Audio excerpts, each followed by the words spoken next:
जय हिंद साथियों, मैं हूं lecturer Hari Singh sir, retired सूबेदार मेजर और लेफ्टिनेंट। इस वीडियो के माध्यम से मैं इसमें इंफॉर्मेशन दे रहा हूं। एक तो ऑफिस मेमोरेंडम है, ये ऑफिस मेमोरेंडम है ये, इसको मैं दिखा रहा हूं आपको। दूसरा है महंगाई भत्ते में 3% की बढ़ोतरी संभव, DADR 56%। 65 साल से 5% पेंशन में वृद्धि, पेंशन का भेदभाव खत्म, पेंशन और पेंशन भोगी कल्याण विभाग की 2024 के वर्षांत की उपलब्धियां, इनके बारे में बात करेंगे। अगर आप इस चैनल में नए हैं तो इसको सब्सक्राइब कर लीजिए, लाइक कर दीजिए और शेयर कर दीजिए, क्योंकि हर रोज़ जो है आपको कोई ना कोई इन्फॉर्मेशन इसमें मिलती रहेगी। अभी चलते हैं आगे। ये है ऑफिस मेमोरेंडम। ये इसके अंदर है जो है, यह government of India, ministry of personnel, PG personnels, department of the personnel training, establishment of the, ये है लोक नायक भवन दिल्ली, डेटेड 4 जून 2024 का है ये ऑफिस मेमोरेंडम। सब्जेक्ट है restoration of the committed portion of pension to 12 year from the present 15 years. अब जो है कंप्यूट कट रहा है ये पेंशन के ऊपर, 15 साल तक के लिए कट रहा है, तो उसमें बताया है कि 12 साल के ऊपर स्टॉप कर देना चाहिए इसको। उसके बारे में मेमोरेंडम है ये। और सिविल के बारे में तो पहले ही निकल चुका था, ये निकला था the understand is directed to forward the letter number 4/2000 ministry AID फिर 24 dated 12/4/2024 received from Shri S Kumar, general secretary all India defence employees के लिए भी निकला हुआ है ये। Federation on the subject mentioned above for further necessary action के लिए है ये। It is request that action taken in the matter may be conveyed directly to the applicant. तो ये जो है मेमोरेंडम है, लेकिन इसके बारे में मैं आपको स्पष्ट बता देता हूँ कि कोई छुपाने वाली बात नहीं है कि इसके बाद ये मेमोरेंडम तो निकला था, लेकिन उसके बाद ये केस चल ही रहा है अभी। बहुत से हाई कोर्ट ने तो इसके पक्ष में दिया है कि भाई 12 साल में उसको बंद होना चाहिए। बहुत से, और हरियाणा सरकार ने इसको बंद भी कर दिया था। लेकिन अभी दिल्ली हाई कोर्ट का एक बार जजमेंट आई है कि ये जो है अपनी मर्जी से लिया गया है सभी ने, और इसको 15 साल तक चलना चाहिए। तो अभी देखो आगे तक क्या होता है इसके ऊपर। अभी कितना किसी का बंद ये नहीं हुआ है, लेकिन ये एक ऑफिशियल लेटर था, मैं आपको दिखाना था, ये सोशल मीडिया में भी चल रहा था, तो इसलिए मैं आपको दिखा रहा हूँ। आगे क्या होता है इसके बारे में वो पता लग जाएगा। तो आगे चलते हैं। अभी यह है पेंशन का भेदभाव व ख़त्म। ये क्या था कि 2006 से पहले जो पेंशनर थे उनको पेंशन कम मिल रही थी। क्यों मिल रही थी कम? क्योंकि ये जो लागू किया गया था 1973 में, उससे पहले 70% थी, 1973 में इसको 50% लागू कर दिया। और इसमें ये शर्त लगा दी गई थी कि भाई रिटायर कर्मचारी 2006 के पहले जितने भी रिटायर कर्मचारी हैं उनकी पूरी पेंशन पाने के लिए 33 साल की सेवा अनिवार्य थी, कि जो 33 साल की सेवा करेगा उसी को 50% मिलेगी। तो जो जवान थे, जो NCOs थे और हवलदार, इनको जो है सर्विस बहुत कम होती थी, 15 से लेकर के 20, 22, 24 तक होती थी, तो उसके कारण इनकी पेंशन सिर्फ बहुत कम बनती थी। तो ये जो है एक क्या है अनिवार्य थी। वहीं पर 2006 के बाद जितने भी कर्मचारी रिटायर हुए तो उनके लिए ये नियम बंधन कारक नहीं था। उसके बाद में ये नियम जो है तोड़ दिया गया और 50% लागू कर दी गई थी। पहले वाले पेंशन भोगियों को कम पेंशन प्राप्त हुई, वहीं पर 2006 के बाद वालों को ज़्यादा पेंशन मिली।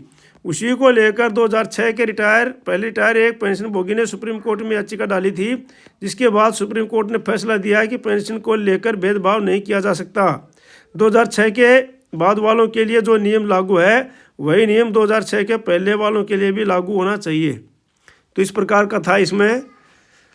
अगला है 65 साल से 5% पेंशन की वृद्धि। इसमें क्या है कि इसमें एक संसदीय समिति जो है उसको डिटेल किया गया था, तो संसदीय समिति ने रिपोर्ट दी थी कि भाई 65 साल के बाद में, क्योंकि 80 साल के बाद में बहुत कम लोग जो है पेंशन ले पाते हैं, बढ़ी हुई पेंशन को ले पाते हैं, तो इसलिए जो पेंशन है ये 65 साल से 5%, 70 साल में 10% और 75 साल में 15% की बढ़ोतरी इसकी सिफारिश लागू की गई थी।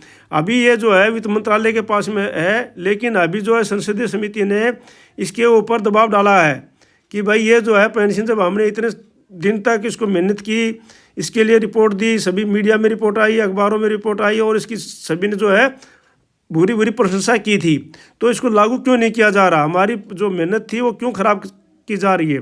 तो संसदीय समिति ने इसके ऊपर रिपोर्ट डाली है। अभी देखो, आशा है कि 2025 में इसको लागू कर देंगे। इसको लागू कर देंगे तो काफ़ी लोगों को इसका ऊपर फ़ायदा होगा। जो 65 साल पूरी कर देंगे उनको 5% की बढ़ोतरी हो जाएगी, 70 साल करने पर 10%, और इस प्रकार से बेसिक पे का बढ़ेगी तो उसके ऊपर डीए भी बढ़ेगा। तो इस प्रकार से बेसिक पेंशन बढ़ेगी, डीए बढ़ेगा, लेकिन ये अलग से आती है, बेसिक पेंशन में जुड़ती नहीं है, लेकिन इसके ऊपर डीए भी बढ़ता है। वर्तमान नियम के अनुसार 80 साल की पूरी होने के बाद 20% की बढ़ोतरी होती है, तो वो तो होगी ही होगी। तो इस प्रकार से 85 के बाद में, फिर 25, फिर 90 के बाद में, उसके बाद में 100 के बाद में पूरी हो जाती है वो, तो बढ़ोतरी की जाती है, जिसको बदलने की ज़रूरत है। इस पर संसदीय समिति ने सिफारिश दिया था 65 साल से ही पेंशन में 5% की बढ़ोतरी की जानी चाहिए, लेकिन सरकार ने इसको लागू नहीं किया। ऐसे में संसदीय समिति ने फिर से सरकार को चेताया है कि इस नियम को तत्काल प्रभाव से लागू किया जाए, जो अन्यथा हमारी जो मेहनत है वो बेकार हो जाएगी। इतनी हमने मेहनत की और इसके ऊपर इसकी सभी मीडिया में और न्यूज़पेपर में सब निकला और सब ने इसकी प्रशंसा की थी कि भाई ये जो है ठीक है। तो इसके बारे में है। अगला है महंगाई भत्ते में 3% की बढ़ोतरी, 56% डीए डीआर। अभी जो है दिसंबर के आंकड़े आने बाकी हैं, लेकिन क्या है वो कुछ फर्क नहीं पड़ता। अगर 2% अप डाउन भी हो गए तो आशा है कि पूरा 3% ही बढ़ेगा। जनवरी 2025 से एक बार फिर आपके महंगाई भत्ते में बढ़ोतरी होने वाली है। जैसे कि आपको पता होगा कि साल में 2 बार आपका महंगाई भत्ता बढ़ता है।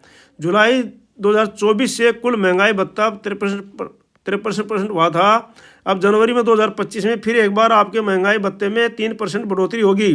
कुल महंगाई भत्ता जो है 56% होने वाला है। अप्रैल महीने में इसकी घोषणा की जाएगी और इसका भुगतान जनवरी, फरवरी और मार्च महीने के एरियर के साथ अप्रैल महीने की सैलरी और पेंशन के साथ किया जाएगा। इस बीच बढ़ती हुई महंगाई को देखते हुए एक बार फिर पेंशनभोगी संगठनों ने भारत सरकार से डिमांड की है कि 18 महीने का बकाया एरियर तत्काल प्रभाव से पेंशनभोगियों के खाते में डाला जाए। अगर एक साथ संभव नहीं हो तो 3 से 4 किस्तों में इसका भुगतान किया जाए, लेकिन इसका भुगतान होना ही चाहिए।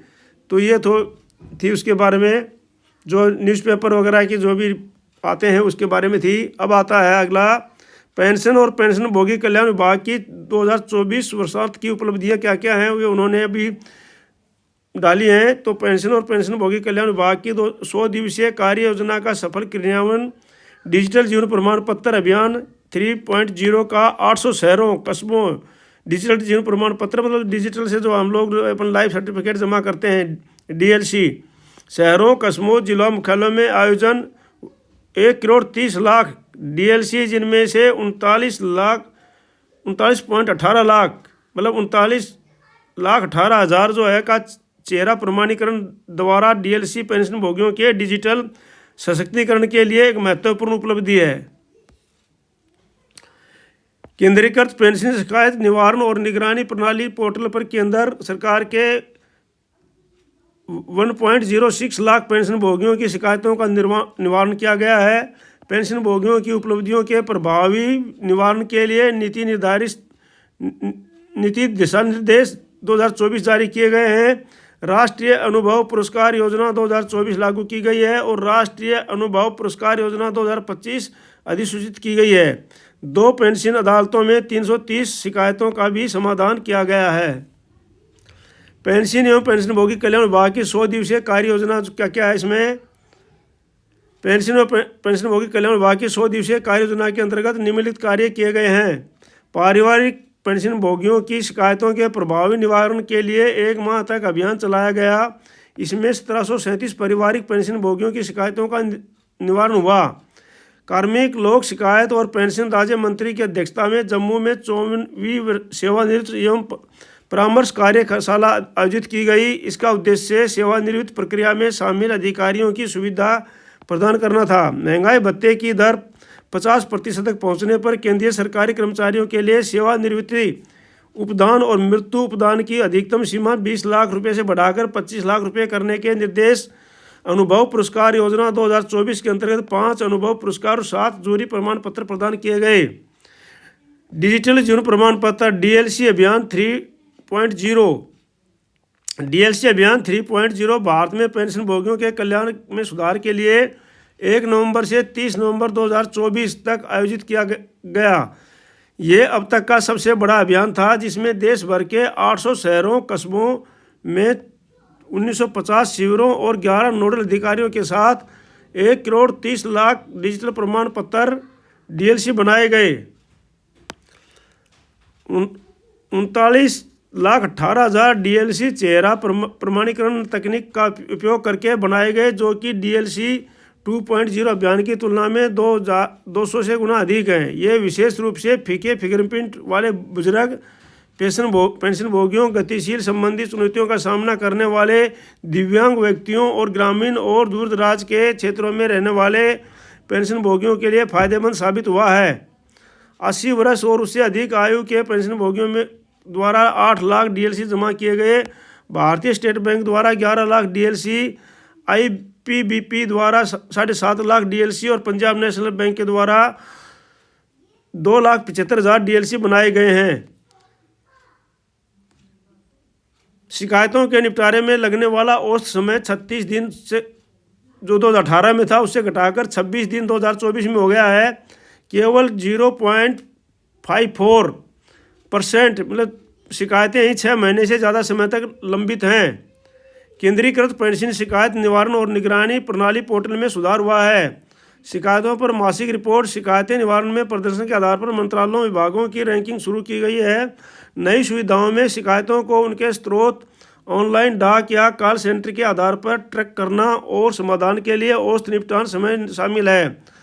पारिवारिक पेंशन शिकायतों के लिए विशेष अभियान जुलाई 2024 में 1 महीने के अभियान में 1,891 शिकायतों के समाधान पर ध्यान केंद्रित किया गया, जिसमें 1,769 मामलों को संबोधित करके 94% सफलता दर हासिल की गई।